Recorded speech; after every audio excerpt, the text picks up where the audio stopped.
अनंत कोटि दंडवत सतगुरु देव को।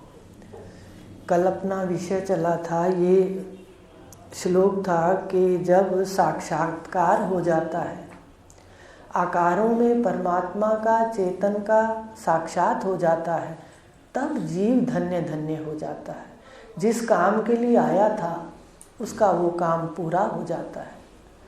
मनुष्य शरीर का और शरीर के काल का पूरा लाभ उठाया जाता है। तो आगे फिर कैसे उसका इस संसार में रहना है, इसके लिए बताया था। श्लोक था, ब्रह्म प्रकाश में स्थित होके कर्म करे जब जी, जब अपने स्वरूप में बैठ गया, मैं का ब्रह्म में प्रकाश स्वरूप में लय हो गया, तो फिर ये संसार में कैसे कर्म करता है। ब्रह्म सूत्र का बताया था आपको कि फिर शंका आदि ने कहा ये कैसे कर्म करता है, जब इसका सारा समझ आ गया कि सारा मिथ्या है तो कैसे कर्म होंगे। तो बताया कि शरीर ये सिर्फ इसके अध्यास छूटते हैं, इसका जो भाव बनता है गलती से, भूल से, वो छूटते हैं। जैसे उसका पहला कदम बताया था कि पहले हम देखेंगे कि बीमारी लगी कहाँ से। तो आपको बताया था कि शरीर जब सुषुप्ति से उठता है तो जो अपना अभाव का, सृष्टि का अभाव है सुषुप्ति में, उसका प्रकाशक है, वहाँ हूँ नहीं है। जब शरीर उठता है तो उसमें मैं हूँ हो जाता है। अब मैं हूँ के बाद इसको ज्ञान उल्टा होता है कि मैं शरीर हूँ। अब इसको कहते हैं कि ये भाव बनाए इसने, और ये अध्यास युक्त भाव बनाए कि मैं शरीर हूँ। तो अब उसके बाद जब मैं शरीर हूँ ये भाव बन गए तो जीवन जन्ना मरना इसने अपने में भाव बना लिया। आज मनन करके आना, जन्म मरण भी अज्ञानी के स्वरूप में भी नहीं है, जो घर बैठे हैं उनके स्वरूप में भी नहीं है। हमने शरीर होने का भाव बनाया तो जन्मने मरने का भी भाव बनाया। हमने मन हूँ, बुद्धि हूँ, मनोमय कोश हूँ, विज्ञानमय कोश हूँ, तो मन को ओढ़ा तो कर्ता भाव बना दिया, मैं करता हूँ, कर्ता मन है। कल खोलेंगे, वो भी नहीं करता, पर अज्ञान में कर्ता मन है, तो हम क्या भाव बना लेते हैं, मैं करता हूँ।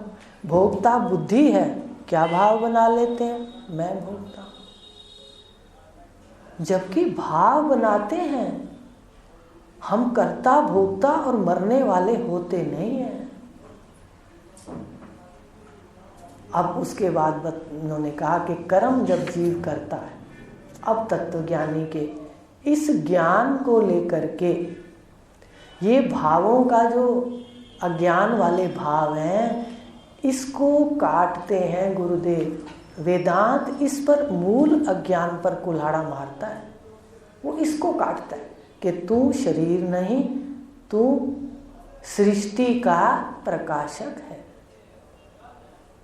सृष्टि है तो भी प्रकाश रहा है, अभी देखो सब प्रकाश रहेगी। सुषुप्ति में सृष्टि नहीं है, अभाव है, तो तू अभाव को भी प्रकाश रहा है, तू प्रकाशक है। शरीर उठे बीमारियां लग गई, शरीर लय हुए बीमारियां खत्म हो गई, अध्यास खत्म हो गए।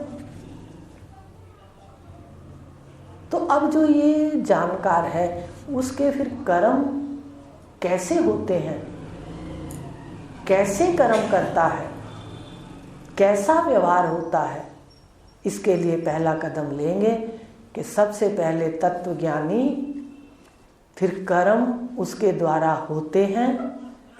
अब उसके 3 प्रकार के कर्म हैं, वो नाश हो जाते हैं। 3 प्रकार के कर्म कौन कौन से? संचित, क्रियमान और प्रारब्ध। इनका नाश कर लेता है वो ज्ञान प्राप्त करके। अब जब इनका नाश कर लेता है, वो नाश कैसे होते हैं कल खोल के बताएंगे।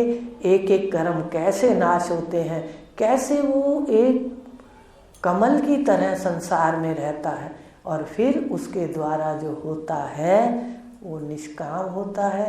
वो उसका नाटक में जैसे कोई पात्र होता है वैसे होता है, राग द्वेष उसका नहीं होता, दुख उसमें नहीं होते। इस प्रकार वो अपना कर्म करता है। कल इसको लेंगे। ओम पूर्णमद